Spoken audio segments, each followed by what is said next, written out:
قدام منستر إثيوبيا أبي أحمد أما بالثلاثة سرع أخيبا حمشة عمد بايتو وكلته حزب إثيوبيا غريبون زغرب الحطوطات ملسا بزهابلو وزي أبز حلفك أربع سومنات زت خيادة من رجعة علامات تغييرو كم زنبرة حزبجن بزي فرح النايت إيت كم زد مسأن كتقسن كله نعوت اتنسوز مرحو سلفل سقنا ملكيتو خا عسرت حموشتا ميتاويت زي ودادر ودبيلن غزاي سلف دما كاب كلتا غزيه زي بزح عدم سلطان راي نغهلو يدقف يا كبل تزاريبو قدام منستر إثيوبيا أبي أحمد أبزن سفحت قداياتا ملكيتو قبر ملسي زهبلو مغلصيو بزعبا مس إيرترا حوحات كومدما وشت إثيوبيا زلو كونتاتن زلو ناي قطبا كونتاتن ملكيتون سفح مغلصي هيبو أبالات بايتو وكلت حزب دما أبتا هاجر زفصلو زلو غونصتاتن زلو سئن السلامن أملكيتهم هيبوما بزلو قبر ملسي تعافينن يرزبلو صقمات بسنك مسفحفح محبراو مرخبيتاتن كالر رقاحيتاتن يقلقل كم زلو حجغن اتيامونغو حزبن كومون هايمانوتن زرأ زلو ግጭት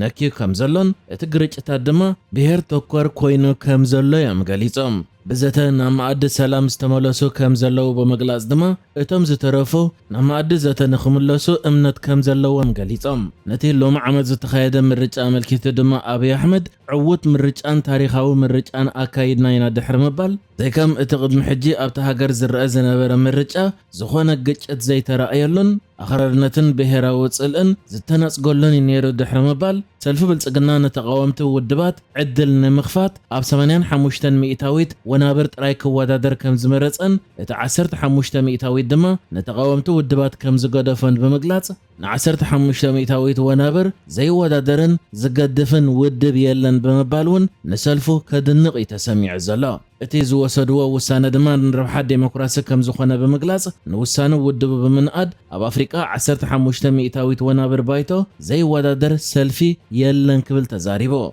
اتي نوعل بريتوريا كم ترى مسرح زته طراي زيكونه كم حدا عبناي سلام توغسون زጭበጥ ውጽኢት ዘምጽአን كم زرئيو زتزارب ابي احمد اتم سعرتن زتسعرون وغنات بمعرن نخلازبو زتقمطلو مدرخ ينيرو منغست وتهدراو لعلنا دحر مرغغاصو مستستسعر وغن تزاتيو سمع فريمو طراي زيكونس اب صقام كونتات نصنحو عطقات حيلتات بمدغاف نسلام زلو توفاينت زرأيو مدرخ يلو مسرات غزياو محدار كلل تግራይ كم عبي عوت كتقاس يكاليو بتوسخي كابسوس شح زي وحدو ناي قدم ابالات حيلتات تግራይ دما ጥቅም ከም ዝፈትሑን ናብ ሲቪላዊ ህይወት ከም ዝመለሱን ተገይረምን ብምባል ብዙሓት እስራት ድማ ተፈቲሖም የሚሎ እቲ ኢትዮጵያ ኣብ ናይ ሓባር ክብረታትን ትካላዊ ኣሰራርሓን ዝተሃንጸት ሃገርያ በግርጭት ክትባታትን ዝግባእ ሃገር ኣይኮነትን ዝበለ አብይ አሕመድ ዝበዝሑ ኢትዮጵያውያን ዝኽተልዎ እምነታት ሓበራዊ ነገራት ከም ዝካፈሉን ከም ምልክት ሰላም ከም ዘገልግሉን ብምግላጽ እቲ ሃይማኖት ኮነ ብሄር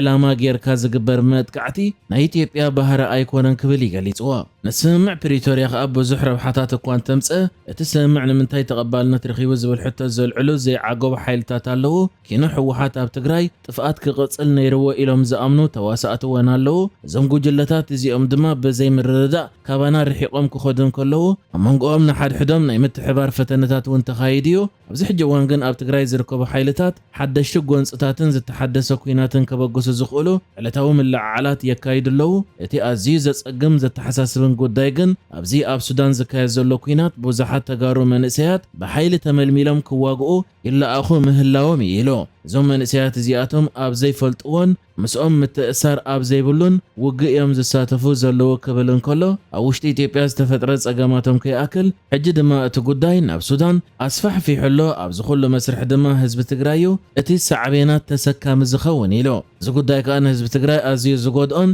ስቃዩ ዝዕመቆን ዘይርአ ውሽጣዊ ቁስልን በቀሊሉ ዘይፍወስን ኮይኑዎ ኣለ ኢሎ ኣብዚ እዋን ከዓ ካብ ውሽጢ ትግራይ ካብ ትግራይ ወጻኢ ኣብ ከም ደሴ ጎንደር ኣዲስ አበባን ኣዳማን በሰላም ዝነብሩ ተጋሩ ይበዝሑ በመባል ነትናይ ትግራይ ኩነታት ተዛሪቡላ ተቀደመ ሚኒስተር ኣብዚ መግለጺኡ በቀጥታ አሽማት ሻዕቢያ ወያነን ሱዳንን ኢሉ በመጥቃስ መግለጺ ኣብ ዝሃበሉ ድማ ናይ ደርግ መንግስት ዘውደቁሉ ስልቲ ንመንግስትና ከውደቁሉ ዝሓስቡ ሓይልታት ስግኣት ኣይኮንን ክብልን ከሎ ኣሰላልፎም ድማ ቲምኒቲ ክብል ገሊጽዎ ተቀደመ ሚኒስተር እዚኦም ሓይልታት ንምክልኻል ዓቕሚ ሃኒጽና ኣለና ሕጂ ኣረጊት ግዚኡ ዝሓለፈ ሜላታት ክጥቀሙ መፍታን ኣይጠቅምን እዩ ባዕሉ ፊት ንፊት ከጋጥም ዝኽእል ሓይል ከዓ የለን ክብል ተዛሪብዮ ቀፂሉ አብይ አሕመድ ግዜ ተቀይርዮ ሃብትና ፈጠርካን እናስተማቀርካን ንነብስኻ ንመስዋእቲ ኣይተዳልዋን ኢኻ እቲ ግዜ ሓሊፍዮ እዚ ድሌት እዚ ፋይዳ የብሎን ኣብ ክልል ትግራይ ኩናት ከለዓል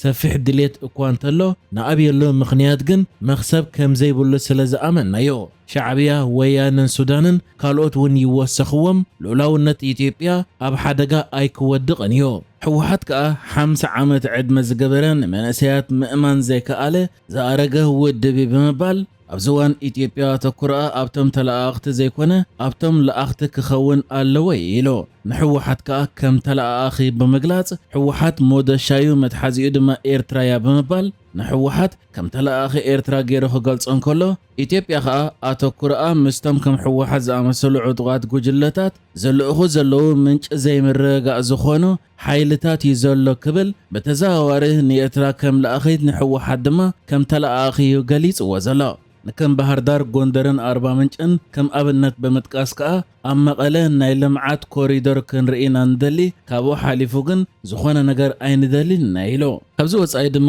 አብይ አሕመድ ኣብ ጉዳይ ቆጠባውን ሰፊሕ መግለጺ ሂቦ ዘሎ ኮይኑ ኣብ ዝቕፅሉ 5 ዓመታት ከዓ 1.5 ሚልዮን ኣባይቲ ክሃንጹ መደብ ከም ዘለዎም ገሊጹ ኣባይቲ ብዝምልከት እቲ ቀዳማይ ሚኒስተር ህንፀት ኣባይቲ ብሽርክነት መንግስትን ውልቀ ኣውፈርትን ክካየድ እዩ ክብል እንከሎ መስፍሕፋሕ ፋብሪካታት ምፍራይ ንብረት ህንፀት እውን ክዓቢ ክብል ተዛሪቦ ጽላት ኣባይቲ ኣብ ምፍጣር ስራሕን ቆጠባ ኣብ ምሕዳስን ዘለዎ ተራ ከጉልሕ እንከሎ ኣብ ዝቕፅሉ 5 ዓመታት ከዓ 1.5 ሚልዮን ኣባይቲ ክንሃንጽ መደብ ኣሎ ኢሎ ብዛዕባ ቆጠባ እታ ሃገር ድማ ኢትዮጵያ ኣብ ዝእዋን ኣብ ኣፍሪቃ ካብቶም ብሉጽ ዕብየት ዘርእዩ ዘለዉ ቆጠባ ዘለዋ ሃገር እያ ክብል እንከሎ ጽላት ኢንዱስትሪ ዓቕሚ ምፍራይ ካብቲ ቅድሚ ጽገና ዝነበረ 47 ሚእታዊት ሎሚ ናብ 67 ሚእታዊት ወሲኹ ኣሎ ኢሎ ዓውዲ ዕደና ብ24 ሚእታዊት ፀዓት ብ23 ሚእታዊት ኣገልግሎት መሃብ ድማ ብ9.8 ሚእታዊት ከም ዝዓበየ እውን ጠቒሱ እዚ ድማ ኢትዮጵያ ብ10.3 ሚእታዊት ቆጠባኣ ክዓቢ